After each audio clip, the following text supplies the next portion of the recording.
Alors, bonjour à tous. Aujourd'hui, je voulais vous montrer un nouveau boîtier CarPlay Android Auto de la marque Reo. Alors, c'est un petit boîtier comme ceci. Avant de vous montrer comment il marche, déjà, je vous montre ce qu'il y a dans la boîte. Donc, il y a le boîtier en lui-même où vous pouvez mettre une petite carte SD. Voilà, il se présente comme ça, donc très design, très petit. Dans la boîte, vous avez deux adaptateurs. Donc, un qui va se relier au boîtier et au port USB de votre voiture. Vous avez sur les nouvelles voitures juste les nouvelles prises comme ceci, donc un qui va au boîtier et un dans la voiture, c'est pareil. Ça dépend des voitures. Je sais qu'il y a des voitures maintenant, ils n'ont plus la prise USB, ils ont que cette prise là. Donc après vous mettez l'adaptateur que vous voulez et vous avez une petite notice qui vous explique comment le brancher et comment le mettre au Bluetooth et la Wi-Fi si vous ne savez pas le faire. Voilà, très simple. Après moi je vous mettrai des liens en dessous de la vidéo si ça vous intéresse, mais tout de suite je vais vous montrer comment il marche. Mais voilà, très petit, très design. Par contre il faut avoir le CarPlay filaire dans votre voiture. Donc ça je l'ai déjà dit dans plusieurs de mes vidéos, normalement il faut regarder, c'est à peu près 2015-2016, et ça dépend vraiment des constructeurs. Ça, il faut vraiment regarder avec votre constructeur et votre voiture si vous avez le CarPlay filaire dans votre voiture. Donc tout de suite, je vais vous montrer comment il marche. Vous allez voir que c'est simple et vous pouvez avoir après YouTube, Netflix, Waze, etc. Alors, dans un premier temps, vous prenez le boîtier.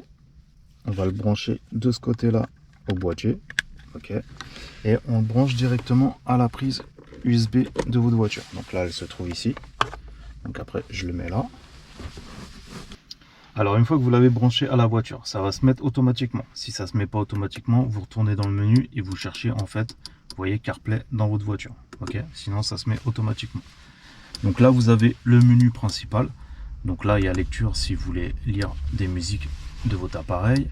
Vous avez Netflix. Bon, bien sûr il faut mettre ces codes. Moi je les ai pas mis, c'est juste pour vous montrer la vidéo.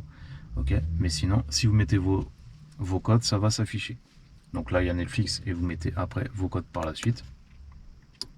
Là vous avez YouTube, donc c'est pareil, vous mettez vos codes et après vous allez sur Netflix. Là je peux regarder des shorts sans mettre le code. Voilà, donc voilà, là vous avez les shorts de YouTube. Ok, sinon YouTube normal, mais il faudra mettre vos codes. Donc je reviens en arrière. Là vous avez automatiquement donc soit Android Auto, soit CarPlay. Ok, donc quand vous cliquez dessus, ça va se mettre, et ça c'est par rapport à votre téléphone. Quand vous mettez en Bluetooth, ça va vous mettre Waze automatiquement. Là vous avez le Bluetooth de votre téléphone, donc forcément il faut le relier au boîtier. Ok, là je l'ai pas fait. Là vous avez les médias, donc soit les médias de votre téléphone, soit les médias du boîtier. Là le Bluetooth en musique, donc les musiques de votre téléphone, ou si par exemple vous allumez YouTube de votre téléphone, mais bon, il n'y a pas trop d'intérêt parce qu'il y a YouTube, mais ça sera le Bluetooth des musiques de votre téléphone. Là vous avez TikTok Live direct.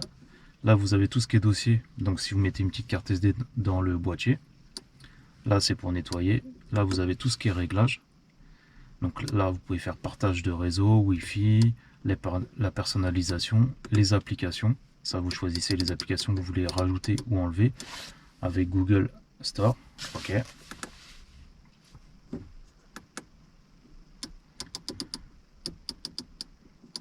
là vous avez sortie si vous voulez retourner dans le menu de votre voiture. Ok, et là vous avez Play Store. Bah là c'est pour télécharger tout ce qui est application. Donc là c'est pareil, vous mettez votre code. Voilà, mais c'est très utile, franchement, je vous dis la vérité, c'est très utile parce que vous le mettez en Bluetooth directement par rapport à votre téléphone. Vous téléchargez en fait les applications après par la suite que vous voulez, comme ça elles y sont. Et après dès que vous rentrez dans votre voiture, ça se met en automatique. Et là bah, vous pouvez regarder même Netflix, YouTube, TikTok, vous avez le Bluetooth de votre téléphone.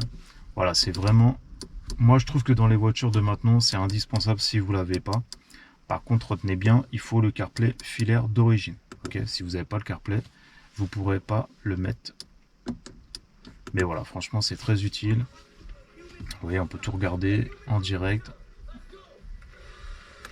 Donc, vous pouvez regarder des films, Netflix, YouTube, etc. Donc moi, je vous mettrai un lien en dessous de la vidéo. Donc aujourd'hui, c'était cette marque-là, Reo. Et moi, je vous mettrai tout ce qu'ils vendent en dessous de la vidéo. Je vous mettrai tous les liens. Si vous avez des questions, n'hésitez pas. Et je vous dis à la prochaine pour une autre vidéo. Ciao!